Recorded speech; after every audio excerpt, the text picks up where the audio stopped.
ሰላም ጤና ይስጥልኝ ውድ የሶሎዳ ሚዲያ ቤተሰቦቻችን እንዴት አላችሁ?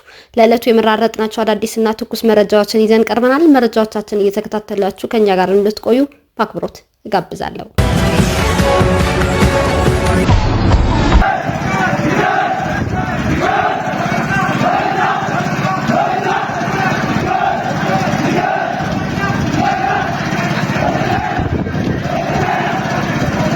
የህወሓት ታጣቂዎች በሰራዊት ዘንድ የመጀመሪያው ታላቅ የሆነው የተቃውሞ ሰልፍ ዛሬም በመቀሌ ከተማ አካሄዱ። የህወሓት ታጣቂዎች ህወሓት ከ3 ወር በላይ ደሞዛችን አልከፈለንም በማለት ጥቅምት 1 2018 ዓ.ም በአዲ ጉደም ከተማ የጀመሩት መንገድ የመዝጋት ተቃውሞ ዛሬ ጥቅምት 3 2018 ዓ.ም በመቀሌ ከተማ የክልሉ ጊዜያዊ ፕሬዝዳንት ጀነራል ታደሰ ወረደ ጽህፈት ቤት ባለበት ደጀን ተብሎ የሚታወቀው ቢሮ ላይ ታላቅ የተቃውሞ ሰልፍ ማካሄዳቸው ከስፍራው በደረሰን መረጃ ተገልጿል። የህወሓት ታጣቂዎች ደሞዛችን ልትከፍሉን ይገባል፣ በነፃ እናገለግልም በሚል በህወሓት አንጃ ቡድን ላይ መረር ያለ ተቃውሞ በ3 ቀናት ውስጥ ለሁለተኛ ጊዜ ማካሄዳቸው በህወሓት አንጃ ቡድን ላይ የራሳቸው ሰራዊትም ሳይቀር እንዳሽንገሸገሹት ማሳያ መሆኑም በርካታ የትግራይ ኤሊቶች ሀሳባቸው እየሰነዘሩ ይገኛሉ። ይህ የተቃውሞ ሰልፍ የህወሓት ታጣቂዎች በህወሓት ላይ በመነሳት የተቃውሞ ድምጻቸው ያሰሙበት የመጀመሪያውና ታላቅ ሰልፍም ያደርገዋል።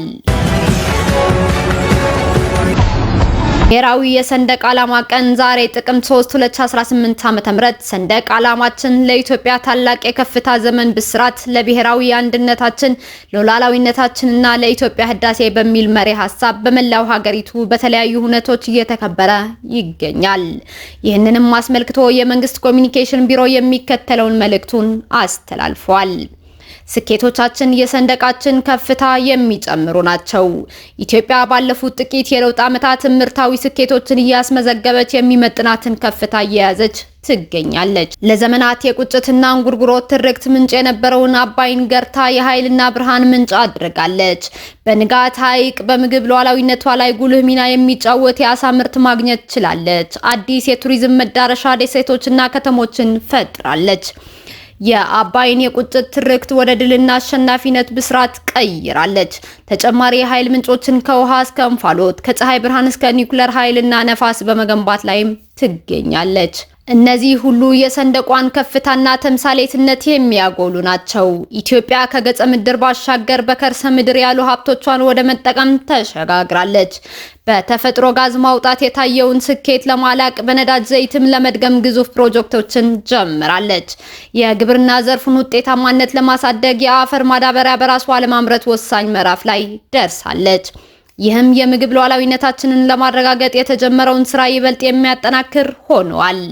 የህዝቧን የአኗኗር ዘይቤ ለመቀየር ከቢሮ እስከ ግቢ በሚል ጀምራ ከከተማ እስከ ገጠር ወደሚል ተሸጋግራለች።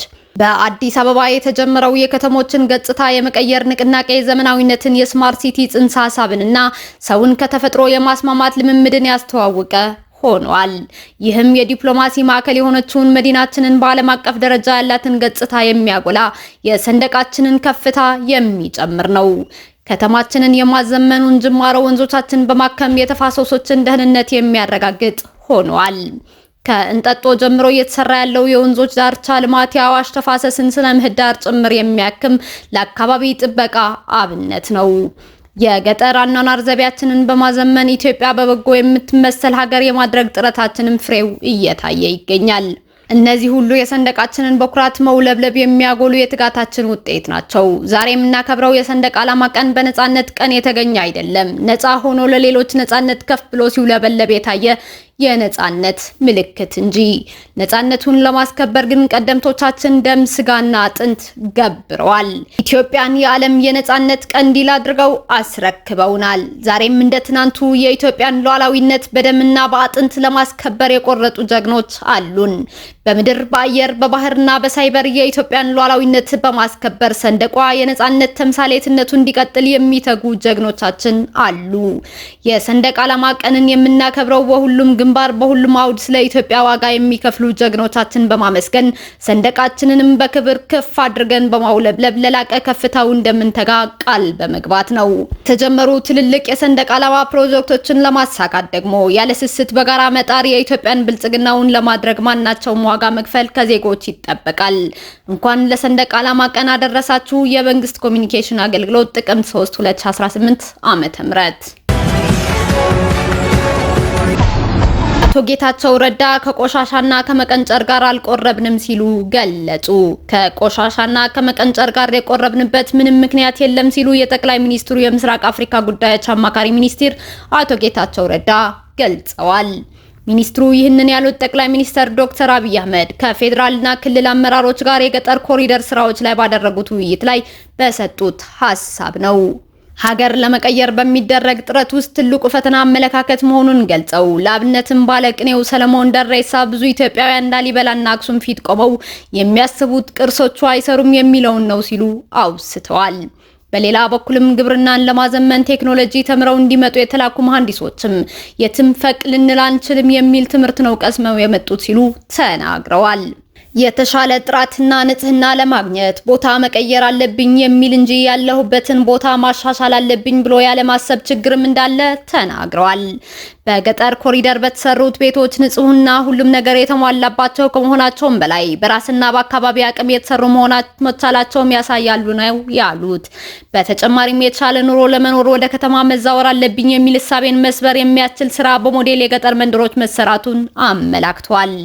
በሞዴል የገጠር መንደሮች የተመለከትኩት ነገር ከቆሻሻና ከመቀንጨር ጋር የቆረብንበት ምንም ምክንያት እንደሌለ ነው ብለዋል ሲል ኢትዮጵያን ፕሬስ ድርጅት ዘግቧል። አፍሪካዊቷ ሀገር ማሊ የፈረንሳይ ታሪክን ማስተማር አቆመች። በፕሬዝዳንት ጀነራል አሲሚ ጎያታ የምትመራው ማሊ አንድ ትልቅ የስርዓተ ትምህርት ማሻሻያ ይፋ አድርጋለች። የ9ኛ ክፍል ተማሪዎች ከእንግዲህ በኋላ ስለ ፈረንሳይ አብዮት ወይም ስለ ፈረንሳይ ታሪክ አይማሩም ተብሏል። መንግስት ውሳኔው የማሊና የአፍሪካ ታሪክን ቅድሚያ በመስጠት በአውሮፓ የቅኝ ግዛት ዘመን ጉዳዮች ላይ ያለውን ትኩረት ለመቀነስ ያለመ ነው ብሏል። ይህ እርምጃ ማሊ ለትምህርትና ለባህላዊ ሉዓላዊነት የምታደርገውን ሰፊ እንቅስቃሴ ያንጸባርቃል። የአፍሪካን ማንነት የቀረጹ ሀገራዊ ቅርሶችን፣ ጀግኖቻችንና ታሪካዊ ሁነቶችን በማጉላት እንቅስቃሴውን ያንጸባርቃል ተብሏል። ከ200 በላይ የአፍጋኒስታን ተዋጊዎች ገድያለው ሲል የፓኪስታን ጦር አስታወቀ። በፓኪስታንና አፍጋኒስታን ድንበር ግጭት በርካታ ወታደሮችና ተዋጊዎች መገደላቸው ሲገለጽ የሁለት ሀገራት ውዝግብ መቀጠሉም ተሰምቷል። በፓኪስታንና አፍጋኒስታን የጋራ ድንበር ባሳለፍነው ሳምንት በአንድ ሌሊት በደረሰ ከባድ ግጭት በርካታ ተዋጊዎችና ወታደሮች በሁለቱም ወገን መገደላቸው ተገልጿል። ነገር ግን ሁለቱ አካላት እጅግ የሚቃረን የሟቾች ቁጥር ይፋ አድርገዋል። የፓኪስታን ጦር ከ200 በላይ የአፍጋኒስታን ተዋጊዎችን መግደሉን ሲያስታውቅ፣ የታሊባን መንግስት በበኩሉ የሟቾችን ቁጥር በመቃወም የራሱን መረጃ ያቀረበ ሲሆን የሞተብኝ 9 ወታደር ብቻ ነው ብሏል። የታሊባን መንግስት ቃል አቀባይ ዙቢላህ ሙጃሂድ እሁድ ዕለት በሰጡት መግለጫ አፍጋኒስታን 58 የፓኪስታን ወታደሮችን መግደሏንና 30 ወታደሮች መቁሰላቸውን ብሎም በርካታ የጦር መሳሪያዎችን ከፓኪስታን ተዋጊዎች መማረኩን ተናግረዋል።